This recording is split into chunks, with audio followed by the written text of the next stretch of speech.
Come with me on a journey through the looking glass, into a world of colour, light and sound, where dreams and reality blur into one. Welcome to Teamlab, where art and technology collide. Teamlab are an experimental technology collective based in Japan who create vast, ambitious, interactive, immersive art pieces. Formed in 2001, this interdisciplinary collective of nearly 400 ultratechnologists, including artists, programmers, engineers, CG animators, mathematicians and architects, seek to navigate the confluence of art, science, technology, design and the natural world.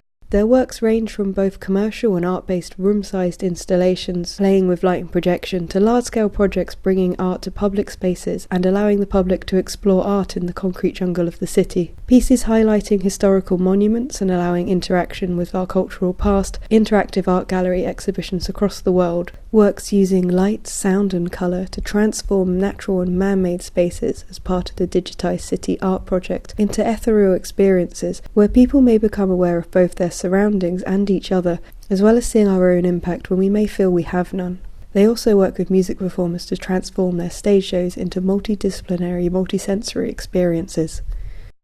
Teamlab currently have 2 exhibitions in Japan, the Temporary Planets Showcase and the Permanent Borderless Gallery, and I was lucky enough to visit both. Teamlab Planets is on one side of this island in Tokyo, whereas Borderless is on the other, right near the incredible life-size Gundam statue in my previous video. Let's start with Borderless, as it's the more popular of the two and the one I saw first. Because of this, it also has longer queues, so do book in advance and try to pick early or later times of day. But even if you have to queue, it's worth the wait. Borderless is a huge permanent gallery showcasing 50 works over 5 areas on 2 floors, and I would recommend giving yourself 3 or 4 hours if you want to fully experience everything without rushing and really immerse yourself. It's a world of artworks without boundaries, a museum without a map, as one borderless world. Artworks move out of rooms, communicate with other works, influence and sometimes intermingle with each other without any boundaries. It's a 3-dimensional 10,000 square metre universe, and their site encourages you to wander, explore with intention, discover and create in a new world with others. And that last part, create with others, is key to the ethos of the company. The creators say that in the mind the boundaries between different thoughts are ambiguous, causing them to influence and sometimes intermingle with each other. And this is why their artworks do the same at Borderless, moving and changing and interacting with each other and the viewers seamlessly. An artwork can change room or form and almost meld with something else. And because the installations are responsive to both each other and the presence and actions of visitors, they are never the same twice. The animations seen here are not pre-rendered or on loops, they're being generated by the presence and interactions of the people in the room. Plus you can also directly influence not just with your touch or presence, but with a supplied app as well. Teamlab is equal parts art, music, design and technology. Borderless is run by 520 computers controlling 470 projectors across the 10,000 square metre space. But the technology is the medium, not the message for Teamlab. They use this sophisticated technology to play with the relationship between humans and nature, to delve into how our interaction with nature can affect it both positively and negatively. Their installations seek to explore the physical space and allow visitors to be more than spectators, but to be active and conscious participants in the work. The meaning is discovered by our own interaction rather than told to us. It's a powerful yet subtle message communicated by showing us the direct results of our actions. We are part of the art. It exists in this state because of our existence and participation, not despite us. During a talk at the World Economic Forum, one of the founders, Toshiyuki Inari, spoke of how this interaction broke the boundaries between artists and audience. He spoke of one piece in which flowers bloom and perish in a cycle as in nature. If there are people present in the exhibit, the flowers bloom more readily, and the presence of others creates more beauty, but the blooms also shatter upon being stepped on or touched. He said, unlike other galleries, people might enjoy children running through this exhibit, as it might make it more beautiful. He also told a story of an engineer falling asleep from exhaustion, and how if this happened in any other gallery he'd be thrown out, but the art reacted to his presence, producing more flowers, and the piece became more beautiful. However, once the room became too crowded, the flowers eventually were all shattered and perished. They ceased to bloom and the room became dark. People suddenly realised that there were too many of them for the art. They spoke to one another, and some moved back to a past room or onto the next exhibit until a third remained. And with less people, the flowers began to bloom again. as if, as he calls it, a collaboration had taken place between the art and its viewers. He explained that no matter how many people crowd the Mona Lisa, it has no effect on the art. But with the work of Teamlab, you cannot ignore the part you play in the piece and accept active role and effect on the world around you. It's an eloquent and beautiful way to communicate with visitors and use art to tell a story and portray a message. Walking through the spaces, I was almost overwhelmed by a sense of wonder. Parts were calming and peaceful, and others joyful, energetic and atmospheric. The visuals take from nature, but also from Japanese history and folklore. The 360-degree projections made me feel as if I were floating, distorting my sense of perspective and scale.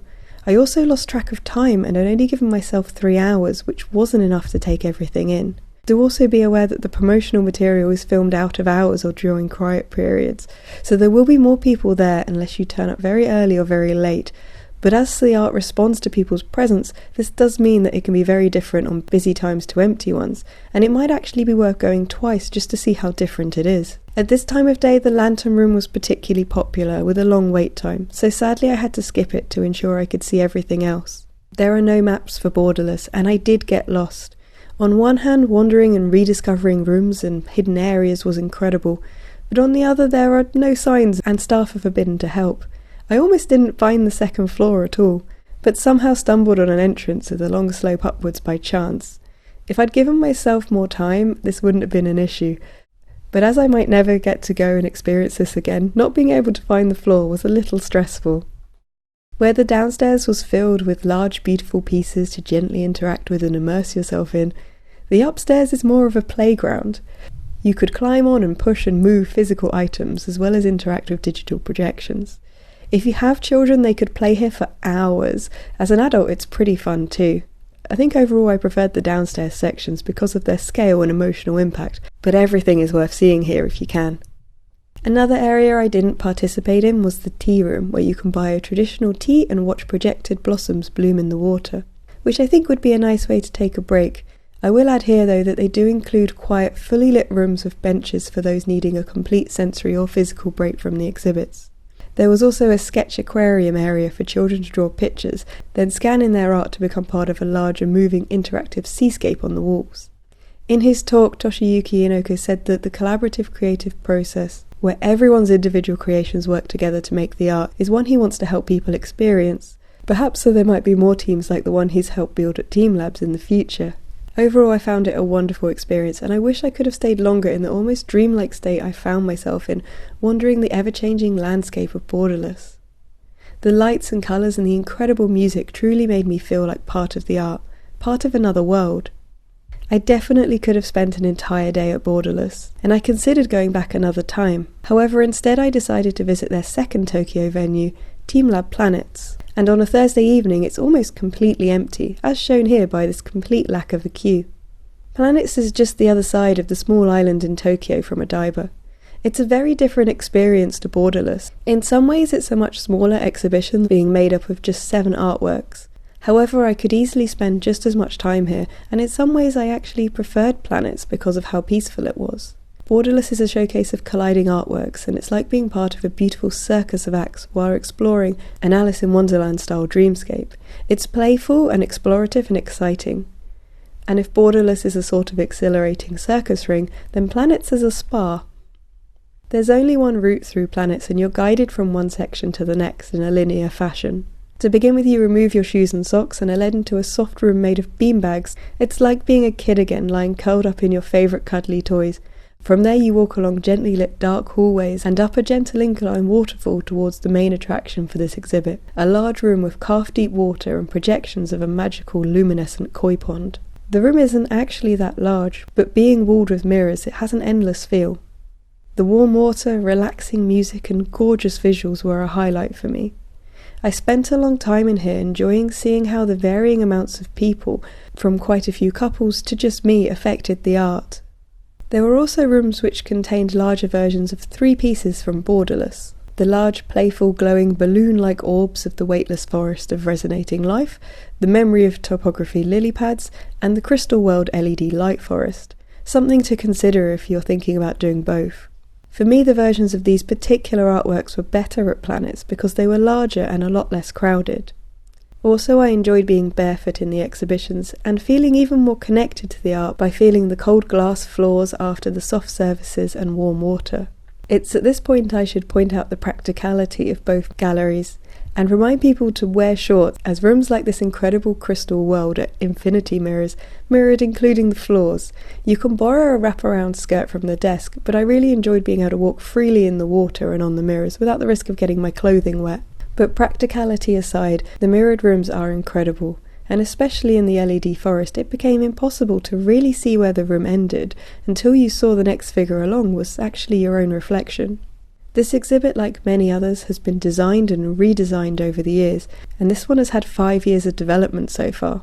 I spent a long time in this room, breathing in the ambience and looking through the ever-changing myriad of colours and patterns the room generated in response to me. The final room was the one I spent the most amount of time in. It was like a planetarium where people could stand, sit, or lay down and become immersed in music and animations, as flowers reacting to the visitors would bloom and perish across the space. I ended up laying in this room for about an hour, and I wasn't the only one, although I quickly forgot anyone else was there as we all silently lay enveloped in darkness, lit up by the brilliant colours of the flowers we were causing to grow. It was a very dreamlike, meditative state. I thought about my life and the world and nature. Occasionally I remembered there are other people present and considered they might be thinking the same things. In some ways it was a simpler room, but emotionally it had the largest impact on me. The music and visuals drew me in, and I truly felt one with the art that was happening all around me. Every room at Planets was very different and uniquely beautiful. Whereas at Borderless the main concept is the breaking down of barriers and borders between not only the viewer and the art, but also between the artworks themselves, the concept at Planets is the body immersion, an emphasis on feeling physically connected to the art and part of the installations. I think they both achieved their goals. Toshiyuki Inoko has said that he and his team wish to transcend the boundaries of art, science, technology and creativity. Teamlab want to inspire those who want to see change in the world through their art, to help people perhaps rethink their ideas on how they affect the world around them and their relationship with their surroundings. But this isn't just to help people see their impact on nature. They also wish through their art to help people see the beauty and potential, and to bring those together who want to be part of making the world a better place. It's an ambitious and honourable goal, and I'm glad to have been able to experience it. Thank you for joining me on this journey. Visiting the Teamlab's exhibits was definitely a highlight of my trip to Tokyo, and although the video can never capture what I felt, I hope that this has been an interesting experience for you as well. If you're ever in Tokyo, I highly recommend visiting Borderless or Planets, and I look forward to hearing your thoughts. Thank you as always for watching, and to the Patreons who so kindly help me make these videos, and I'll see you all next time.